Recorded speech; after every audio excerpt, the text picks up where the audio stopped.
July 2nd, 2022, Manchester. A warm summer night, quiet streets. In the town of Mossley, Thomas Campbell finishes his day. He takes a shower, he texts a friend, he turns off the lights. He has no idea that 3 men are outside, dressed in black, wearing masks, gloves, holding weapons.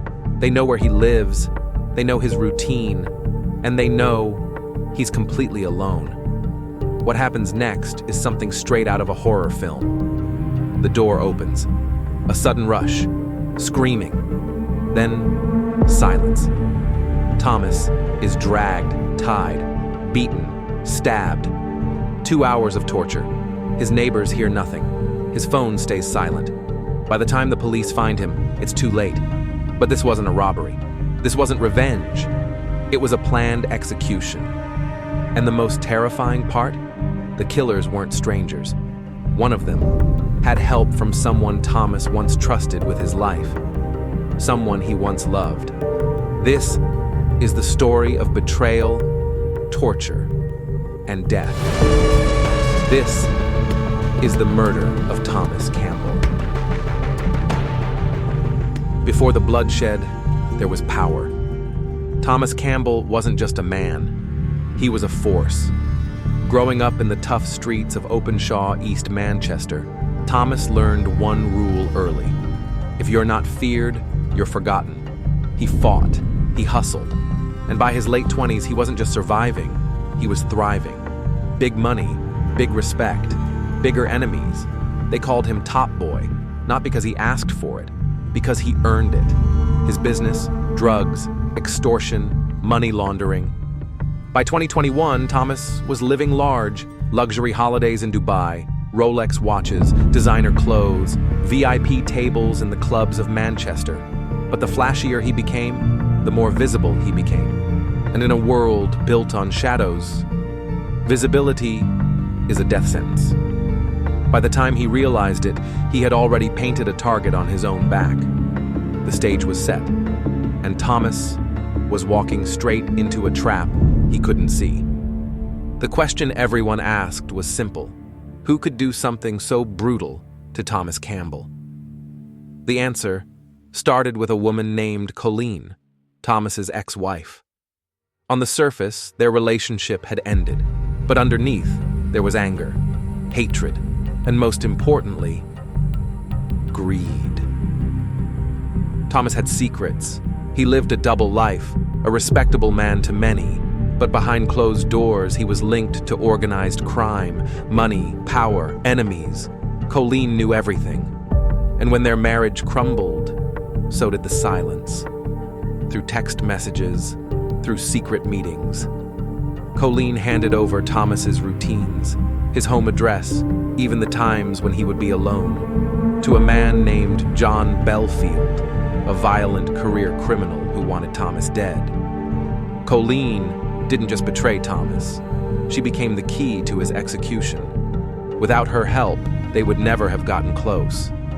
But with her inside knowledge, the killers had everything they needed. They didn't come to steal, they came to destroy. And it all started with betrayal. July 2nd, 2022. The plan was set. Around 11 p.m., 3 masked men moved into position outside Thomas Campbell's home. They waited in the darkness, silent, patient, watching. Thomas was inside, oblivious, relaxed after his shower, scrolling through his phone. He didn't check the windows. He didn't lock the extra bolt. He had no idea. Death was already at his doorstep. At exactly 11:06 p.m., the door was forced open. The first man rushed in, tackling Thomas to the floor. The others followed, weapons in hand. Thomas fought. He screamed. He begged, but it didn't matter. They overpowered him. They tied his wrists, his ankles. They duct taped his mouth. Then they started. Punches, kicks, blows with blunt weapons, each strike methodical, deliberate. Not to kill him quickly, but to make him suffer. They dragged him across the floors, smashed furniture, smeared blood across the walls.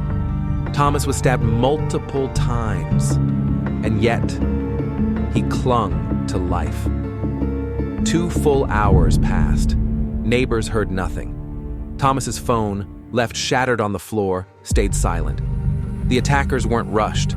They wanted to send a message. And when they finally left, Thomas was left broken, barely alive, abandoned in his own blood. By the time police arrived, after a welfare check the next morning, Thomas Campbell was dead. A brutal, calculated murder. Not a random attack. Not a robbery gone wrong. This was an execution. Planned. Cold. Ruthless. When police entered Thomas Campbell's home, the scene was like something from a nightmare. Blood on the walls, furniture overturned, signs of a brutal struggle, but no sign of forced robbery. Nothing stolen, nothing missing. This wasn't a crime of opportunity. It was personal. Detectives knew they were dealing with an organized hit. They immediately began piecing together the last hours of Thomas's life. Phone records, CCTV footage, witness statements, and quickly, one name surfaced again and again. Colleen Campbell, Thomas's ex-wife. At first, Colleen acted devastated. She cried. She gave interviews. She even posted tributes on social media. But the evidence told a different story. Phone tracking showed she had been in communication with John Belfield, the man suspected of orchestrating the murder. Security cameras caught her scouting Thomas's home days before the attack. And the most damning evidence? Text messages, cold, calculated. Conversations where she detailed Thomas's movements when he would be home alone, and even hints at the front door being unlocked. Colleen didn't just betray Thomas, she helped kill him, and she wasn't the only one. The web widened. More arrests followed. Men connected to the ambush, accomplices who helped plan, execute, and cover up the crime. By the time the full truth came out, it wasn't just about one night of violence. It was a conspiracy, fueled by greed, fueled by hatred, and Thomas Campbell paid the ultimate price. The courtroom was silent, a heavy silence. As the details of Thomas Campbell's final hours were read aloud, many couldn't hold back tears. The prosecution laid out everything: the brutal attack, the conspiracy, the betrayal, CCTV footage, phone data, messages from Colleen Campbell. It was undeniable. She had helped set up her ex-husband's murder, and the man behind it all, John Belfield, had vanished. He became one of Britain's most wanted men.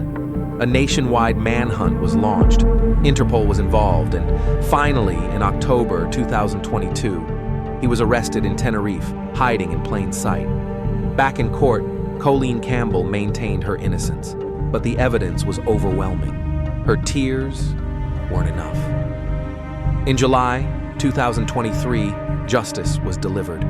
Colleen Campbell was found guilty of manslaughter. 2 of the masked attackers, Stephen Blee and Carl Murphy, were also convicted.